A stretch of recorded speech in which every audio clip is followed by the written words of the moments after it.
that very warm introduction and for the very good words you had for the government, for the Commerce Ministry, and more particularly for Prime Minister Modi's leadership in getting us a very good deal with the United Arab Emirates in terms of the comprehensive economic partnership agreement that will be signed today. Virtually, there will be an exchange between His Highness the Crown Prince of UAE and Prime Minister Modi. And truly, this will be a golden letter day for the gem and jewelry industry. And I don't know whether it's a mere coincidence that you had this program today and the virtual summit is being held today, or whether this is a signal that we have great things in the offing for the gem and jewelry sector. My brother and colleague in the Union Cabinet, Shri Purushottam Rupalaji, my sister, my colleague in the Union government, and also the Honorable Union Minister for Textiles, Srimati Darshanaben Jardosh, my good friend and our Member of Parliament from my home city, Mumbai, Shri Gopal Shetty ji, all the other distinguished colleagues, both on the dais and off the dais, distinguished leaders of the gem and jewelry sector, ladies and gentlemen, I'm truly delighted to join the inaugural ceremony for India International Jewelry Summit, Signature 2022. The IIJS signature has truly become the signature event of the Indian jewelry sector and showcases its prowess to the entire world.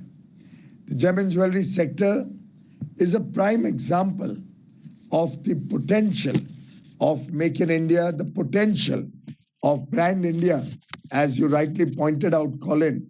And I do hope that in the years, we will have the world looking up to India, and anything that comes from India, of course, hallmarked, assayed, and with the guarantee of quality, will be the sure identity which will distinguish Indian jewelry from all the others. And just like you mentioned, the Swiss watches are defined by their Swiss origin. We'll have Indian gem and jewelry products defining the India story, the India capabilities. Our history is filled with tales of many precious stones which have been attributed many powers. In the Vishnu Puran, there is a description of Syamantaka gem, which had the power to bring prosperity and plenitude to the possessor. And therefore, jewelry is intrinsic to India and has also today become a status or a style symbol in society. Jewelry making skills have been passed down in Indian families since many generations. And many of our friends who are participating in this jewelry show also have seen generations in this industry. Due to this rich tradition, the beauty, charm, design, and expressiveness of Indian jewelry is truly unmatched. Just like poets write poetry, our goldsmiths have written fascinating stories with threads of gold, silver, and precious metals.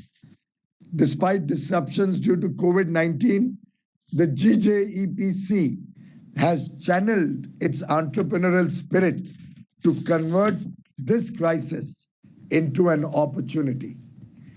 You organized virtual trade events like Buyer Seller Meets, E-International Gems and Jewelry Show, India Global Connect, webinars, and many more.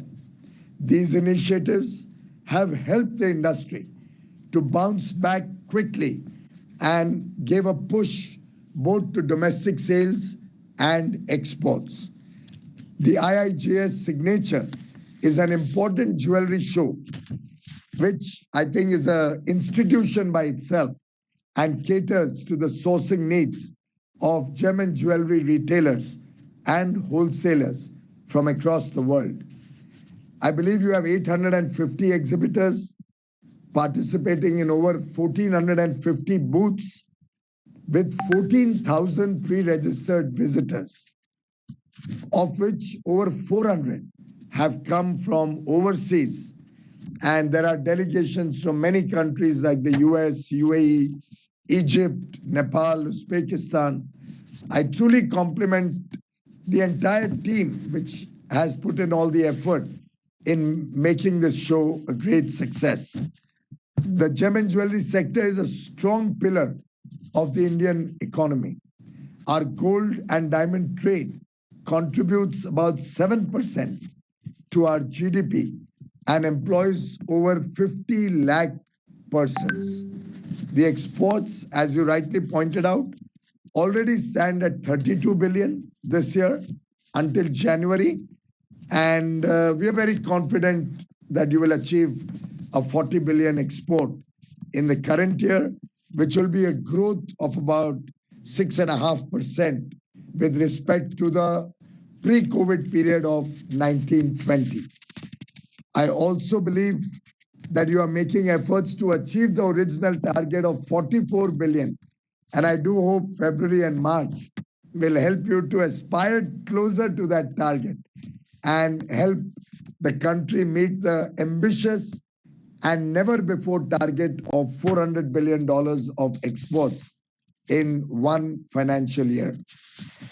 Under the leadership of Prime Minister Shri Narendra Modi, India wants to make the gem and jewelry sector self-reliant. We need an Atmanirbhar gem and jewelry sector.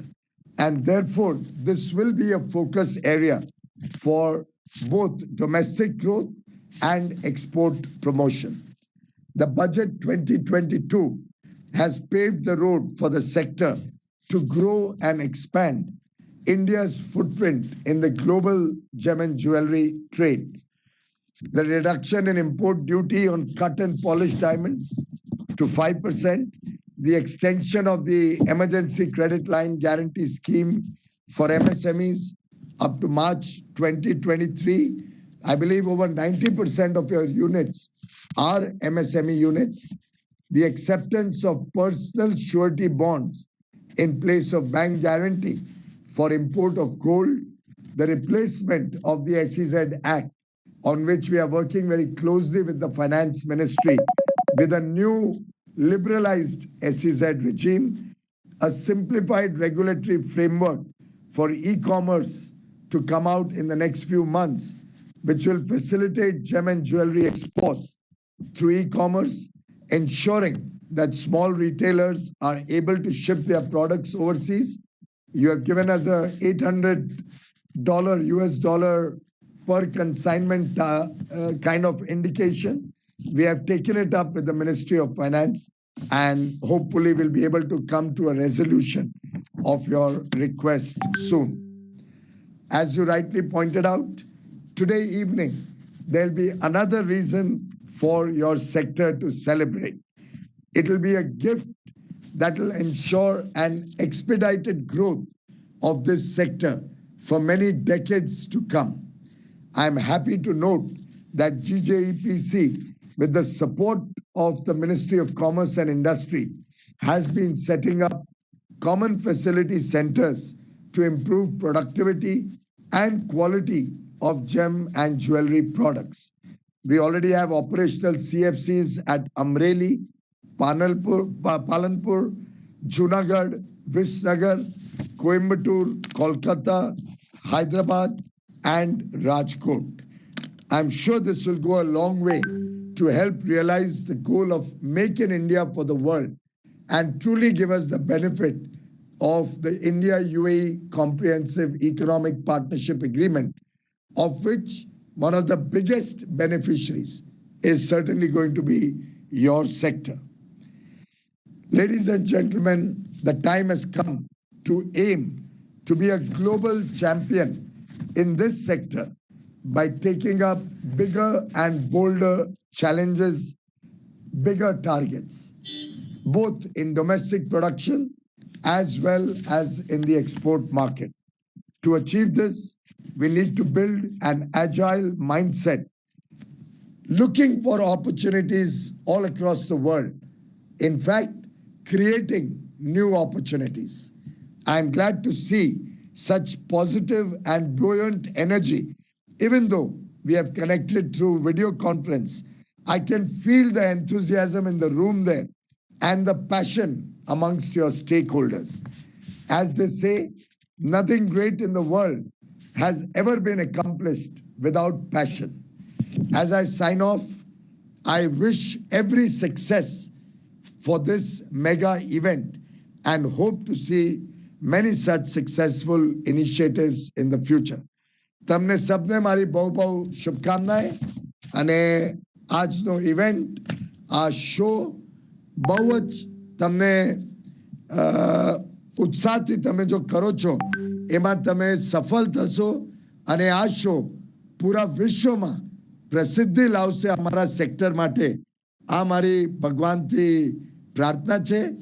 મારા colleagues દર્શનાબેન અને પુરુષોત્તમભાઈ તમારી સાથે રૂબરૂ છે ત્યાં અને મને વિશ્વાસ છે તમે મારા સેક્ટરથી તો જોડાવ છે તમારો પણ ગુજરાતનો જો તમારો જોડાવ છે એ ત્યાં રૂબરૂ તમારી સાથે છે અને તમને પ્રોત્સાહન માટે આપવા માટે અમારા બેઓ વરિષ્ઠ મંત્રી તમને બહુ જ સારી સમર્થન પણ દેશે અને આગળ ચાલીને તમારી સાથે આપણી પૂરી સરકાર વડાપ્રધાન નરેન્દ્ર મોદીજીના નેતૃત્વમાં તમારા સેક્ટર જોડે કંધાથી કંધા મળાવીને અમે કામ કરશું અને દેશનો વિકાસમાં તમારું યોગદાન વધાવશું. Thank you.